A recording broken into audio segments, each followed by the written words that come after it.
What's up, everybody? Derek Anderson, the DA. And yeah, let me add a little bit to this headline on Rolling Stone that gave the post-mortem Ahsoka finale as a disappointing end to the Star Wars spinoff. I heard a lot of people saying, oh, the finale was disappointing. Yeah, it's a big disappointing finale, man. They just didn't end it well. Listen, this entire season was disappointing.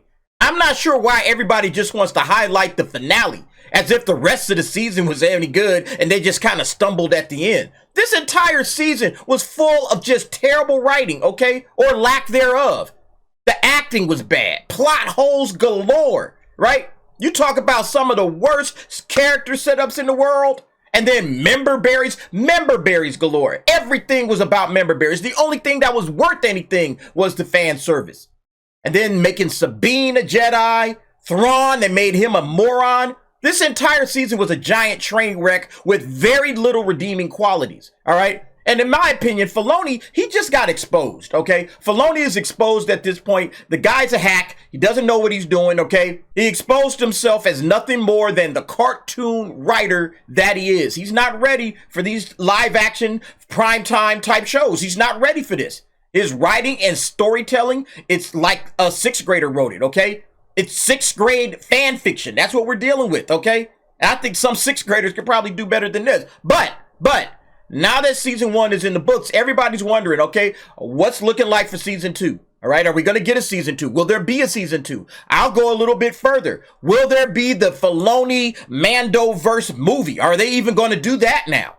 And Screen Rant came out with this article, Ahsoka Season 2, a story updates everything we know. While it hasn't been announced, Ahsoka Season 2 has a high probability of being made. Here's everything we know about the project. I don't think it has a high probability of being made at all right? I think it actually has a high probability of not being made, you know, based on what we know about this thing. But yeah, let's see what they got to say here. Ahsoka Season 2 has not been officially confirmed by Lucasfilm, but the success of The Mandalorian and the need for stories to build the Mandoverse make it likely to happen. Why?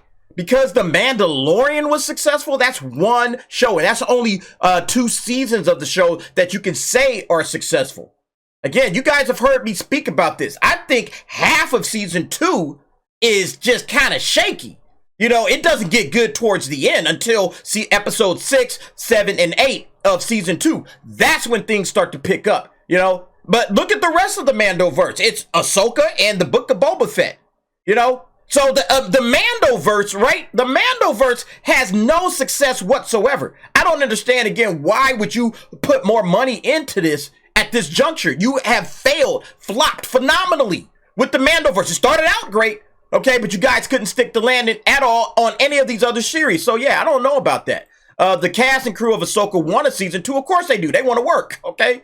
That's all about money. And have expressed enthusiasm for continuing the story. The value in storytelling and professionalism on set create a willingness to participate in future adventures. That don't mean nothing to me, okay? Yeah, everybody's getting along. Everybody's making money, all right? But are they doing anything worthwhile for the franchise, for the storytelling? No, hell no. If Ahsoka Season 2 does happen, it won't be released for some time. The Writers Guild strike and the production timeline for Filoni's Mandalorian era movie suggests the potential Season 2 would be 2 years away, possibly not until 2025 at the earliest. Look, I got my doubts, okay? I got my doubts this thing is even going to come off, if it's even going to happen. And before you say, oh, look, Kathleen already announced it, DA. She already announced it at Star Wars Celebration. Don't you remember? You were there, okay? So there's no way, no chance they'll pull the plug on something they've already announced and made a big production about it.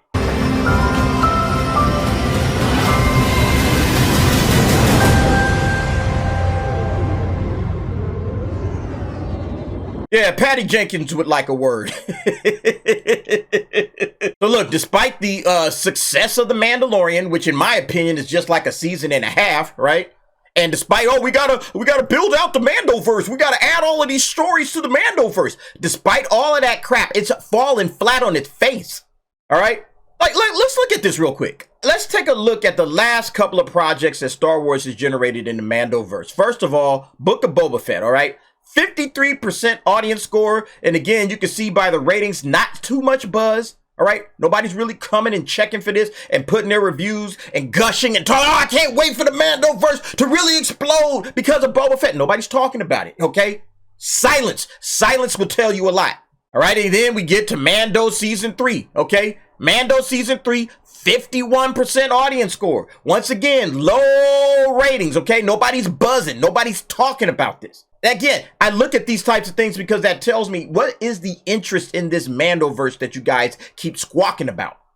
Yeah, the Mandalorian season 3, people seem to have already tapped out of this thing. 51%. Then you get to Ahsoka, yeah, 71% audience score. Now, the ratings started going up. Remember the last video I said they only had the 2,500 as well? Well, now they boosted it up to about 5,000, so it's a little over 5,000 at this point. But still, you got this 71%. 71% to me is not a good score, okay? This is not a good score to base a franchise upon. Oh yeah, people are really excited about this Mandoverse. Look at that 71% audience score. That's a mad audience score. That's like a C- in school, 71%. It's like you did the bare minimum on the essay. I turned it in, maybe I did a little bit better than the bare minimum, right? Like, okay, it was a 300 word. I had to do a 300 word essay. I did 320 words, congratulations. Here's your C-. That's basically what Ahsoka is. It's also doing the bare minimum in viewership, all right? This is the Nielsen ratings, all right? You guys, I'm sure, have seen this coming out. A lot of people have been talking about it. All right, week of September 4 through 10. So this would have been episodes 4's, all right, week for Ahsoka. Where is it? Where is it? It's nowhere to be found. Nobody's checking for this thing, all right? You see all of these other programs in here, Netflix, you see One Piece, we're going to get to that in a minute. But nobody is checking for Ahsoka. And then you got to go to originals. And when you go to originals, it's all the way down at number 7. Again, where is Ahsoka? Where are the people checking for this? Disney, you're about to spend $300 million, maybe $400 million into this Mandoverse movie. Are you really going to do this for a show and a series that's coming in all the way down here at number 7 during the 4th weekend? Everybody should be checking for this thing. Everybody should be tuning in. It should be number 1. Yeah, I mean, there's no way in the world they're going to do this. That's why I say it's more of a strong likelihood, a possibility that they don't make this than they do, in my opinion. Now, I still think it's close to 50-50, but I think it's leaning more to the not going to make it side than it is towards we're going to go ahead and put it into production, all right, for the film. Forget about season 2 for a minute, all right? Just the film itself. I think the film is in trouble. And I want you guys to keep in mind, this is Star Wars we're talking about, right? Star Wars, a huge franchise, all right? I always bring this up, the list of highest grossing media franchises, okay? And over the years, you can see Pokemon 1, Mickey and Friends 2, Winnie the Pooh 3, Star Wars number 4, and then the Disney princesses at number 5, all right? So in the top 5 of all-time franchises, Star Wars ranks as number 4. Disney has 1, 2, 4. I always laugh at this because they got 4 of the top 5 franchises and this company can't make money off of it. It's absolutely hilarious. But back to Star Wars. Again, film franchise, $47 billion pretty much. All right. And, merchandise sales. Nobody's buying the merchandise. Nobody cares about this franchise anymore. So to me, a season 2 is up in the air, and that film is definitely up in the air. But yeah, you got no such problems with One Piece. Netflix's One Piece co-showrunner breaks the silence on season 2, and they're excited, man. They're getting ready to go. Season 2 is all set, baby. Let's set sail. Everybody's getting pumped up. They're talking about it here in this article. Netflix's most successful live-action adaptation series, One Piece, is all set for its sequel. The second season is currently under production. It was renewed 2 weeks after the series debuted and created quite a buzz on the internet. That's what you're looking for. You're looking for that buzz. Everybody's talking about it. Oh man, I can't wait. When is it coming out? Oh man, who are you gonna cast as this person, that person? Okay. Everybody is excited. Everybody is pumped up. This is what it should be for any major franchise. Again, Netflix knocked it out of the park. Oh, you can't wait to see. I can't wait to see where they're going to go. What arcs are they going to cover? That's the kind of energy that you want to see. And that's what Netflix is doing with One Piece. Season 2 was announced with Ichiro Oda's video message thanking global fans for their support. Oda also teased Chopper's introduction, which more or less confirms that Season 2 will adapt the Alabasta arc. The saga follows Luffy and his crew all the way to the Grand Line with more dangerous enemies. Then you got the co-showrunner Matt Owens sharing the themes of Season 2. He said in an interview with Deadline, Matt Owens was asked about the overarching themes of season 2. He said, without saying too much and speaking to any new characters that we might meet, I would say a major theme that we're working with in season 2 is the challenge of leadership. From Luke Feast's perspective, he's got this crew now and they're setting out to the Grand Line. They're doing the thing, and there are a lot of challenges that come with that responsibility. And that theme ties into some other stories and characters I won't give away just yet. But the challenge and leadership is a big theme for us in season 2. Yeah, see, you got a writer that understands that he needs to set themes up for a season. It can't just be a grab bag of nonsense, Dave Filoni. All right? We're switching up here, there, and everywhere. We don't know what the theme is. What is the theme of Ahsoka? Nobody knows. All right? Dave doesn't even know.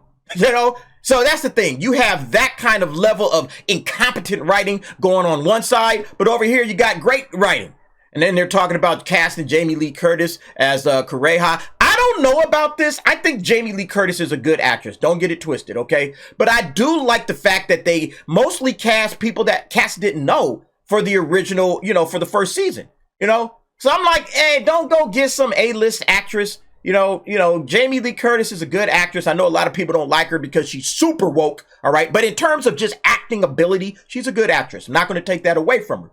Making her Dr. Correa, I don't know, okay? I'm all for, you know, having a good actor in these roles, but I'm not sure about that. You know, just keep doing what you were doing. You were doing great by just casting folks that a lot of people hadn't heard of, all right? And it gives those actors an opportunity to kind of flex their skills. We know what Jamie Lee Curtis can do. But if she did get cast in this particular role, I wouldn't be too mad about it. You know, I think it was like, yeah, okay. Because I can kind of see it, you know. She kind of looks like her, as a matter of fact.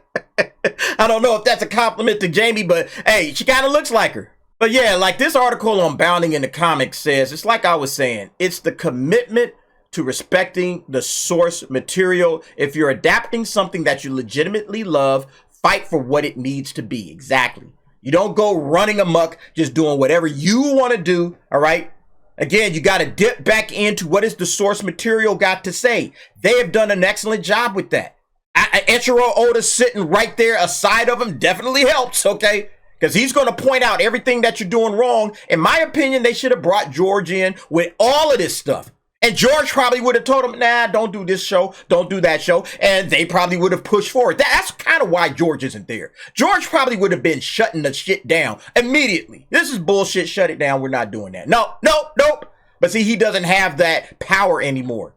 And Eiichiro Oda made sure that with One Piece, he had that power. So that's why One Piece Season 1 worked. That's why you got all of the buzz. Everybody's loving it. Everybody's talking about it. And boom, Season 2 is on its way.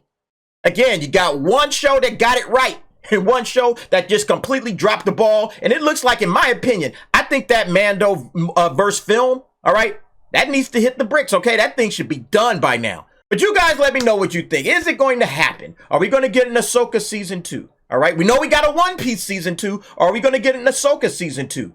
And further than that, are we going to get an actual Mandoverse movie, or will it go the way of Patty Jenkins and Rogue Squadron? All right, you guys let me know what you think. Jump down in the comments. Give me your thoughts and opinions on that. And thanks for watching. See you next time.